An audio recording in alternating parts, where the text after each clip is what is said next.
Alright, hey YouTubers, we're going to do a little bit of a video. This is a redo of a fan bypass that I installed in my Dodge Charger.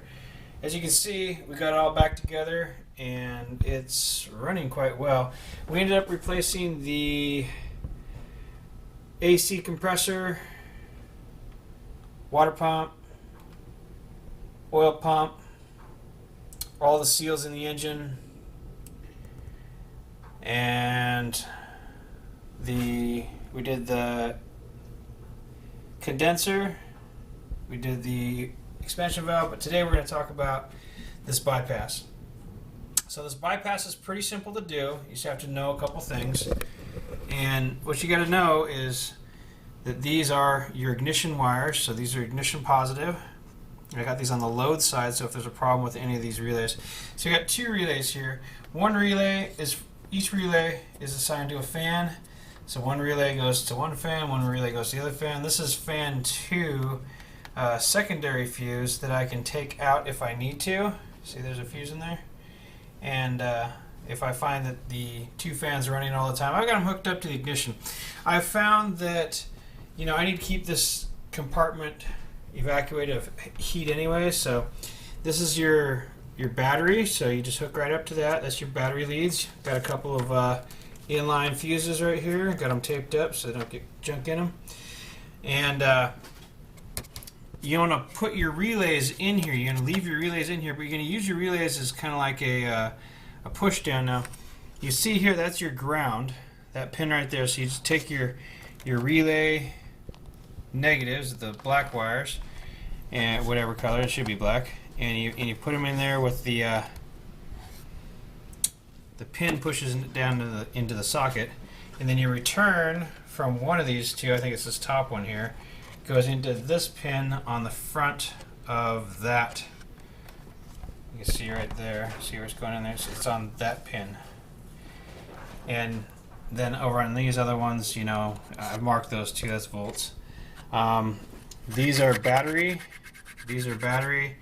These are ignition, and then I've got this going to get directly wired up to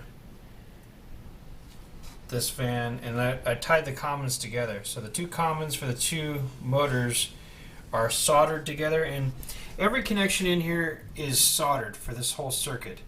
So I don't want any like loose wires or anything like that.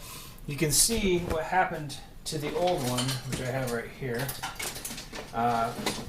This Amazon kit, or this kit from this secondary vendor, you can see here it melted down. It melted the fuse completely down. That's not good.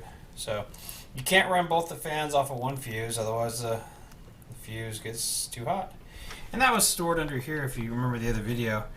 And I just took this whole harness and crap out and replaced it with two fans. Now, what this is going to do is going to make so every time the car is on, the fans are running. Now, I'm in Texas, and that's pretty okay unless you're in the wintertime.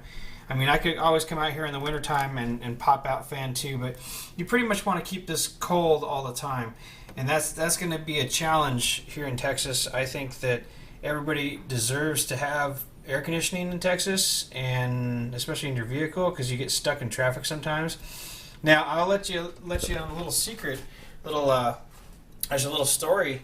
When this other thing failed on me, there was no notice. There was no notice on the dash that I mean, it still looked good because we were driving, but I didn't get stuck in traffic. If I had been stuck in traffic and this had failed, then I would have probably lost my head gaskets and/or my heads, and that would have been just awful. And I got to tell you, I'm glad now that I have redundancy on my system, and I have redundancy now. There's double redundancy, okay, because I have two relays, and each relay is hooked up to a different fan, and so I have electrical redundancy and I have mechanical redundancy to move the heat off of these heat exchangers here.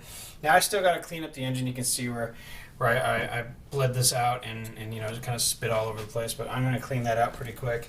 But this is what you do. I mean, here we give you one more shot here, nice and clean, And you can see this relay, and this relay, those are your fan relays.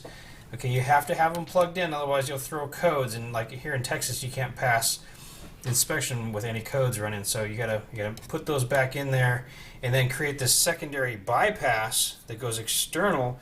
Grab your power from your battery terminal here, your battery feed terminal, and put in a couple inline fuses, and those run your input to your relays, and then the outputs of the relays, of course, you can run one of them directly to that pin right there. You can see on this first relay, right where the A is, right underneath that A, there's a pin, and so it's the pin on this side, and then just use the relay to push it down in, and then you'll be able to run your relay. And this is a really fast thing. Now I still carry, just in case this whole setup fails, I still carry a jumper that I can just go from the A to the dot, just right across that relay from one side to the other. You can just put a jumper in there, and that's like a short term, like, I mean, this is like popping your hood every time.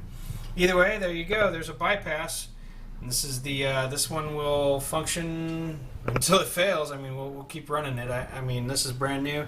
Just put it in today to bypass that bypass the bypass. Right? This is just more. 2 relays instead of 1 relay, and 2 fuses instead of 1 fuse to power these 2 fans. But I'm going to run them both because I think they both need to be on all the time to keep this engine cold. I want it to be cold, I don't want it to fail, and I do want redundancy. So every once in a while I'm going to come out here and check it. If I don't hear the fans running, then of course it's bad. So you need to listen to your engine, watch your temperature gauge. When you drive an old vehicle, you need to listen to your motor and pay attention to your coolant levels and other things like that. But this is the fan bypass for a Dodge Charger. This will work on 2006 through 2010 and probably on other models too, but this is definitely 2006 through 2010, and this just shows you how to do 2 bypasses. If you have any questions, feel free to ask in the comment section, and I'll be glad to answer them. Thank you.